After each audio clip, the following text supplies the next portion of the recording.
Assalamualaikum warahmatullahi wabarakatuh. Perkenalkan, kami dari kelompok 2 K521AR yang beranggotakan saya Dina Kurniawati dan rekan saya Sherly Nur Oktavianti.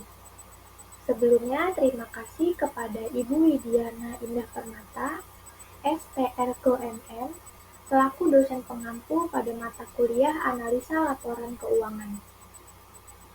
Pada kesempatan kali ini, kami akan mempresentasikan mengenai modal pada perusahaan.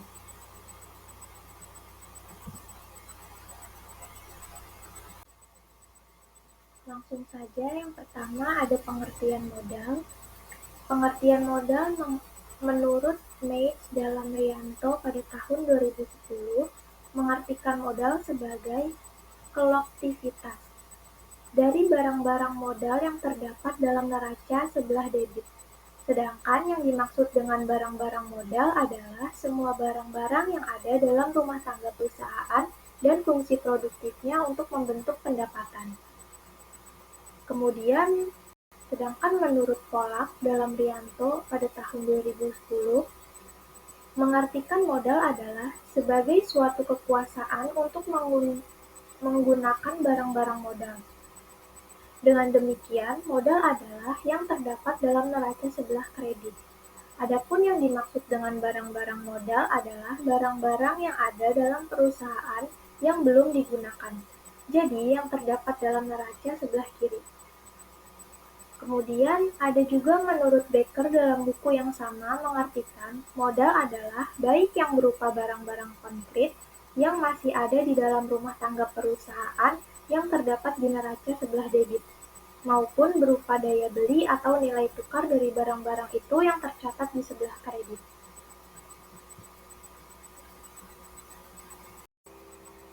Kemudian yang berikutnya ada pembagian modal. Yang pertama ada modal pasif. Berdasarkan asalnya, modal pasif dapat dibedakan antara modal sendiri dan modal asing, atau modal badan usaha dan modal kreditur atau uang, menurut Rianto pada tahun 2008. Yang pertama ada modal sendiri. Modal sendiri atau sering disebut equity adalah modal yang berasal dari setoran pemilik atau modal saham atau agio saham, dan hasil operasi perusahaan itu sendiri atau laba dan cadangan-cadangan. Modal inilah yang digunakan sebagai tanggungan terhadap keseluruhan risiko yang dihadapi oleh perusahaan yang secara hukum akan menjadi jaminan bagi kreditor, menurut Sutrisno pada tahun 2007. Modal sendiri pada dasarnya adalah modal yang berasal dari pemilik perusahaan dan tertanam di dalam perusahaan itu untuk waktu yang tidak tentu lamanya. Oleh karena itu, modal sendiri ditinjau dari sudut likuiditas merupakan dana jangka panjang yang tertentu waktunya. Modal sendiri yang berasal dari sumber intern ialah dalam bentuk keuntungan yang dihasilkan perusahaan.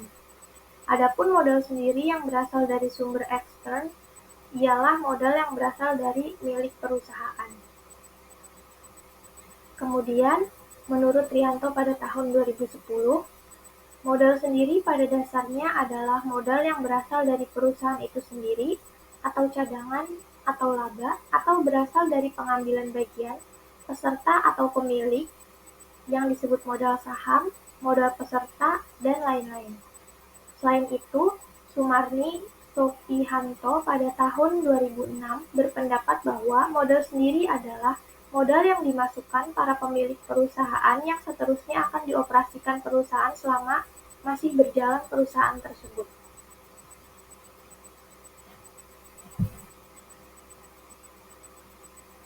Kemudian yang kedua ada modal asing. Menurut Sutrisno pada tahun 2007, modal asing merupakan modal yang berasal dari pinjaman, baik dari bank, lembaga keuangan, maupun dengan mengeluarkan surat hutang, dan atas penggunaan sumber dana, ini perusahaan harus memberikan kompensasi berupa bunga yang menjadi beban tetap bagi perusahaan. Modal asing adalah modal yang berasal dari luar perusahaan yang sifatnya sementara bekerja di dalam perusahaan, dan bagi perusahaan yang bersangkutan, modal tersebut merupakan hutang yang harus dibayar kembali pada waktunya. Selanjutnya, adapun kelebihan dan kekurangan dari modal sendiri. Yang pertama ada kelebihannya, yaitu tidak ada biaya seperti biaya bunga atau biaya administrasi sehingga tidak menjadi beban perusahaan. Kemudian yang kedua, tidak tergantung pada pihak lain, artinya perolehan dana diperoleh dari setoran pemilik modal. Yang ketiga, tidak memerlukan persyaratan yang rumit dan memakan waktu yang relatif lama. Dan yang terakhir, tidak ada keharusan pengembalian modal. Artinya, modal yang ditanam pemilik akan tertanam lama dan tidak ada masalah seandainya pemilik modal mau mengalihkan kepada pihak lain. Kemudian yang selanjutnya ada kekurangan modal sendiri. Yang pertama yaitu jumlahnya terbatas. Artinya, untuk memperoleh dalam jumlah tertentu sangat tergantung dari pemilik dan jumlahnya relatif terbatas. Kemudian yang kedua, perolehan modal sendiri dalam jumlah tertentu dari calon pemilik baru atau calon pemegang saham baru sulit karena mereka akan mempertimbangkan kinerja dan prospek usahanya. Dan yang ketiga, kurang motivasi pemilik. Artinya, pemilik usaha yang menggunakan modal sendiri, motivasi usahanya lebih rendah dibandingkan dengan menggunakan modal asing.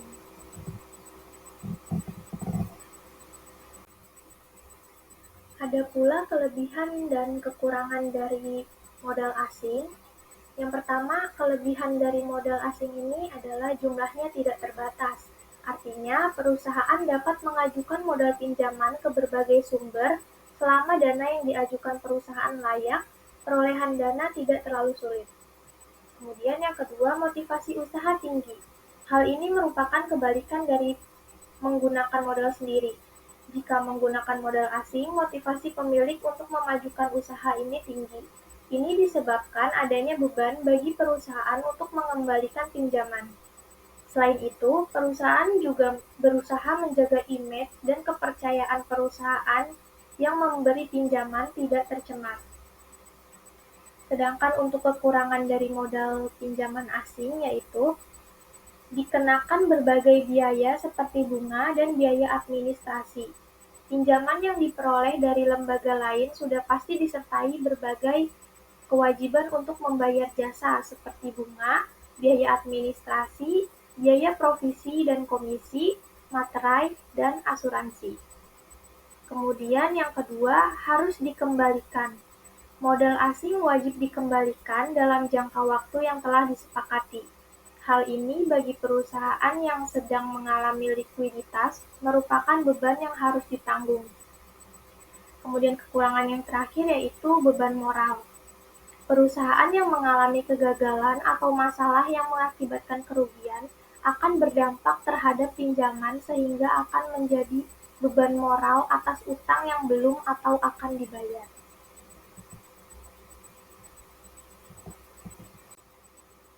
Selanjutnya, masih mengenai modal pasif, berdasarkan lama penggunaan, modal pasif dapat dibedakan antara modal jangka panjang dan modal jangka pendek menurut Rianto pada tahun 2008. Pembagian modal pasif dapat juga didasarkan pada syarat likuiditas, syarat solvabilitas, dan syarat rentabilitas.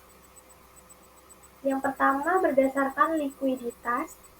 Modal pasif adalah terdiri atas modal jangka panjang dan modal jangka pendek. Sedangkan berdasarkan solvabilitas, modal pasif adalah terdiri atas modal sendiri dan modal asing. Lalu berdasarkan rentabilitas, modal pasif adalah terdiri atas modal dengan pendapatan tetap atau obligasi dan modal dengan pendapatan tidak tetap atau saham.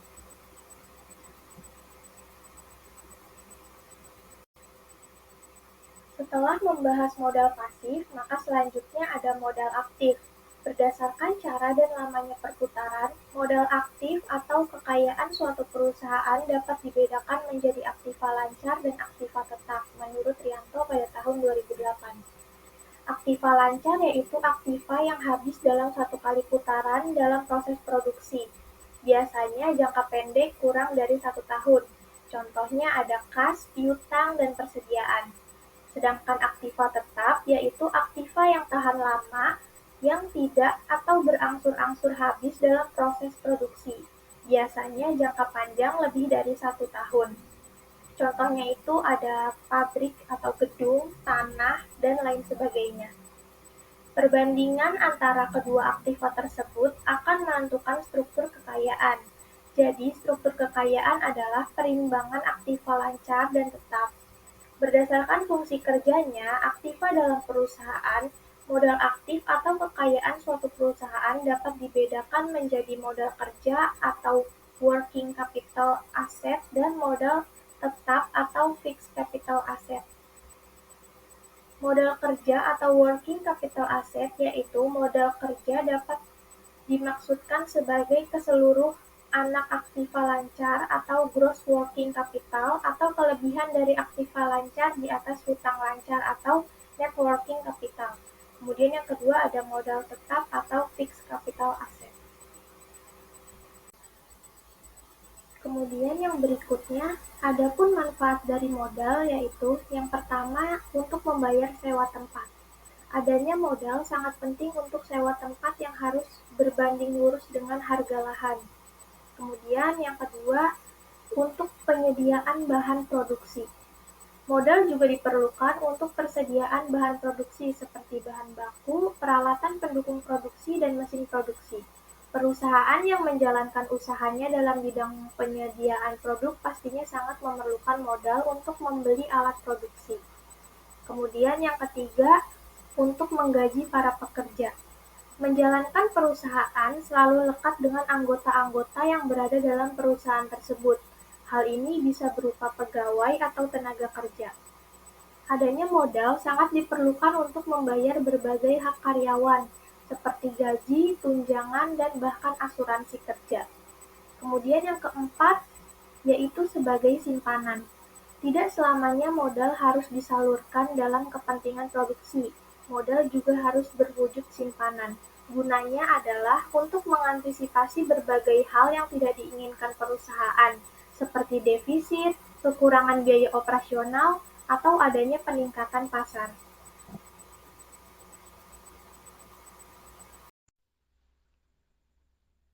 Baik, sebelumnya terima kasih Dina. Yang selanjutnya saya akan melanjutkan terkait dengan struktur modal.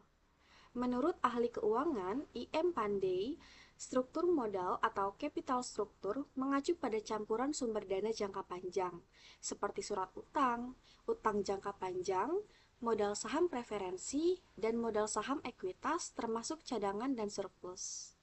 Kemudian, menurut ahli keuangan, John J. Hampton menyatakan bahwa struktur modal adalah kombinasi dari efek utang dan ekuitas yang terdiri dari pembiayaan aset perusahaan. Sementara pengertian lainnya, struktur modal adalah perimbangan atau perbandingan antara modal sendiri dengan modal asing. Dalam pengertian ini, modal sendiri adalah ditahan dan kepemilikan perusahaan, sedangkan modal asing berupa utang jangka pendek maupun utang jangka panjang. Kemudian yang berikutnya terkait dengan tujuan dan fungsi capital struktur. Pengelolaan capital struktur bertujuan untuk memadukan sumber-sumber dana permanen yang digunakan untuk kegiatan operasional yang akan memaksimalkan nilai perusahaan. Tidak hanya itu, pengaturan modal ini juga memiliki fungsi untuk perusahaan. Di antaranya yang pertama yaitu memaksimalkan pengembalian. Pengaturan modal yang dirancang dengan baik memberikan ruang lingkup untuk meningkatkan laba per saham, sehingga dapat memaksimalkan pengembalian bagi pemegang saham ekuitas dan memulihkan biaya pinjaman. Kemudian yang kedua, mengurangi resiko finansial. Struktur yang benar dapat menyeimbangkan utang dan ekuitas bisnis. Dengan begitu, dapat membantu perusahaan untuk mengelola dan mengurangi resiko keuangan. Kemudian yang ketiga, meminimalkan biaya modal. Struktur modal dapat menyediakan perencanaan modal utang jangka panjang untuk perusahaan secara strategis. Dengan demikian, dapat membantu meminimalkan biaya modal. Kemudian yang keempat, mengoptimalkan pemanfaatan dana.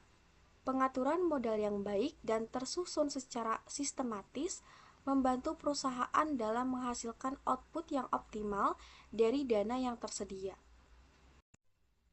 Kemudian, slide berikutnya masih terkait dengan tujuan dan fungsi capital struktur. Untuk yang kelima, yaitu membantu perencanaan pajak perusahaan. Bagi perusahaan yang memilih dana utang, pengaturan modal yang baik dapat membantu pengurangan pajak manfaat dan tabungan, sehingga mengurangi biaya pinjaman. Kemudian yang keenam yaitu fleksibilitas. Struktur modal yang baik dapat memfasilitasi ekspansi dan kontraksi modal utang agar sesuai dengan strategi dan kondisi perusahaan. Kemudian yang ketujuh yaitu solvabilitas. Pengelolaan struktur yang baik dapat membantu menjaga likuiditas perusahaan, karena modal utang yang tidak direncanakan dapat menyebabkan beban pembayaran bunga yang dapat mengurangi kas perusahaan. Kemudian yang terakhir, yang kedelapan, yaitu meningkatkan nilai perusahaan. Struktur modal yang sehat dapat menarik perhatian investor untuk menanamkan saham di suatu perusahaan. Dengan begitu, dapat meningkatkan nilai pasar dari saham dan sekuritas perusahaan. Kemudian yang berikutnya ada teori struktur modal. Terdapat beberapa teori landasan untuk melaksanakan struktur modal. Ada 6 teori yang perlu kita ketahui. Yang pertama yaitu teori pendekatan tradisional, yang kedua teori pendekatan Modigliani dan Miller, yang ketiga teori trade-off dalam struktur modal, kemudian yang keempat teori pecking order, yang kelima teori asimetri informasi dan signaling, serta yang terakhir yaitu teori keagenan. Baik, kita akan membahasnya satu persatu terlebih dahulu. Untuk yang pertama yaitu teori pendekatan tradisional. Teori ini menyatakan adanya struktur modal yang optimal. Artinya, struktur mempunyai pengaruh pada nilai perusahaan, yang mana struktur dapat berubah-ubah agar mendapatkan nilai perusahaan yang optimal. Kemudian kita lanjut untuk teori yang kedua yaitu teori pendekatan Modigliani dan Miller. Teori ini dinamakan oleh pencetusnya, yaitu Franco Modigliani dan Merton Miller. Teori ini terbagi menjadi dua, yaitu teori tanpa pajak dan teori dengan pajak. Teori pendekatan Modigliani dan Miller dengan pajak menyatakan bahwa struktur modal tidak relevan dengan nilai perusahaan. Nilai dua perusahaan yang identik akan tetap sama dan tidak akan mempengaruhi pilihan keuangan yang diadopsi untuk membiayai aset. Modigliani dan Miller kemudian mengajukan asumsi untuk membangun teorinya. Beberapa di antaranya yaitu tanpa agensi cost, kemudian tanpa pajak, tanpa biaya kebangkrutan. Jadi investor dapat berutang dengan suku bunga sama dari perusahaan dan investor memiliki informasi serupa manajemen tentang prospek perusahaan pada masa depan. Teori ini juga menyatakan bahwa tidak ada biaya kebangkrutan dalam struktur modal. Aset dapat dijual dengan nilai pasar jika terjadi kebangkrutan. EBIT, earning before interest, tidak mempengaruhi utang dan investor adalah price takers. Sedangkan teori pendekatan Modigliani dan Miller dengan pajak menyatakan bahwa pajak dibayarkan untuk pemerintah. Artinya, menjadi aliran kas keluar perusahaan. Utang perusahaan menjadi pengurang pajak, sehingga dapat menghemat pengeluaran pajak. Kemudian, untuk teori struktur modal yang ketiga yaitu ada teori trade-off. Teori ini menentukan struktur yang optimal dengan memasukkan beberapa faktor, seperti pajak, biaya keagenan, atau kesulitan keuangan. Namun, tetap mempertahankan sebuah asumsi symmetric information dan efisiensi pasar. Jadi, pelaku usaha akan berpikir untuk menghemat pajak dan kesulitan biaya pada keuangan. Kemudian, untuk yang berikutnya, teori keempat, yaitu ada teori pecking order. Teori ini menyatakan bahwa tingkat keuntungan suatu perusahaan yang lebih tinggi akan memiliki tingkat utang yang lebih kecil. Jadi, secara spesifik, perusahaan memiliki urutan preferensi dalam penggunaan dananya, dengan skenario seperti yang pertama, yaitu perusahaan memilih pandangan internal yang diperoleh dari laba hasil kegiatan perusahaan. Kemudian yang kedua, Perusahaan menghitung target rasio pembayaran berdasarkan perkiraan kesempatan investasi. Yang ketiga, adanya kebijakan konstan yang digabung dengan fluktuasi dan kesempatan berinvestasi tanpa prediksi, sehingga cash flow lebih besar daripada pengeluaran investasi. Kemudian yang keempat, yaitu jika memerlukan pandangan eksternal, perusahaan akan mengeluarkan surat berharga yang paling aman terlebih dahulu.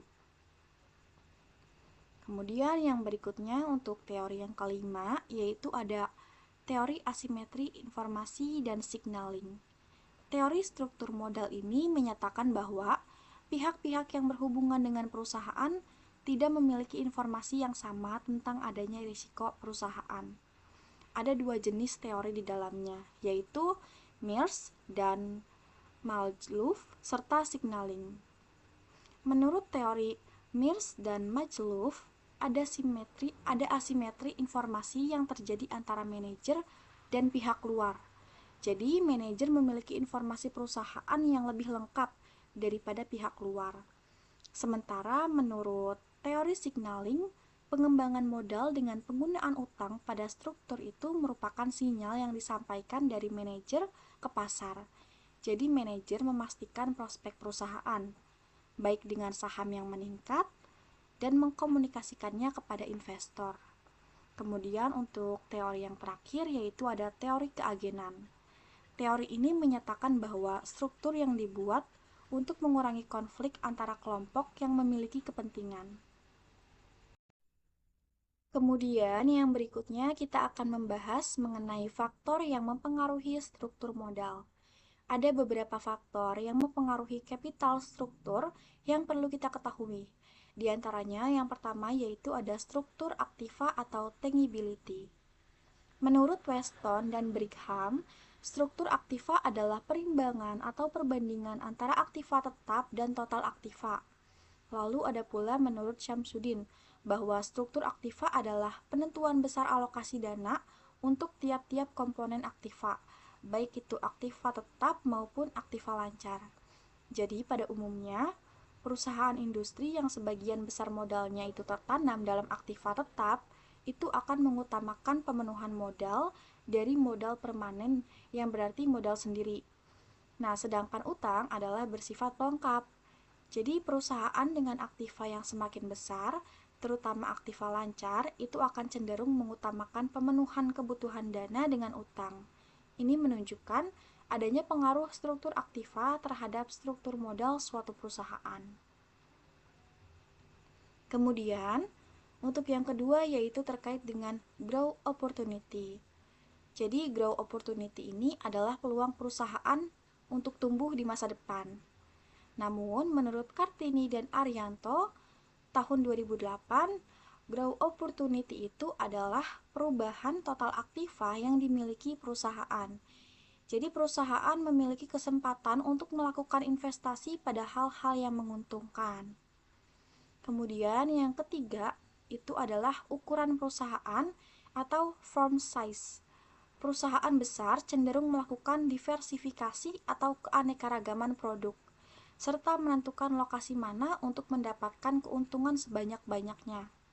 Karena itu, perusahaan akan lebih siap untuk menghadapi krisis karena ukurannya yang besar.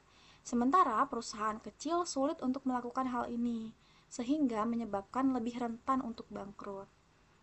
Kemudian untuk poin yang keempat yaitu ada profitabilitas. Perusahaan dengan profit yang tinggi umumnya memiliki dana internal lebih banyak. Jadi artinya perusahaan memiliki utang lebih rendah karena dana internal yang cukup. Hal ini dapat mempengaruhi penataan modal. Dan yang terakhir yaitu yang kelima ada risiko bisnis. Faktor ini dapat menjadi salah satu alasan perusahaan mengalami kesulitan untuk pendanaan eksternal yang akan memberikan pengaruh negatif kepada penggunaan aset atau dana perusahaan.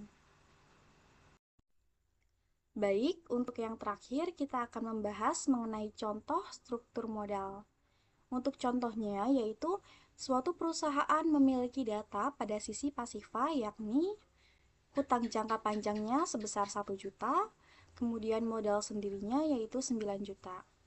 Maka untuk struktur modalnya adalah 1 juta banding 9 juta. Itu sama dengan 1:9 atau 10% banding 90%. Baik, cukup sekian presentasi dari kami. Semoga apa yang kami sampaikan dapat bermanfaat untuk teman-teman semua. Kurang dan lebihnya kami mohon maaf. Wassalamualaikum warahmatullahi wabarakatuh.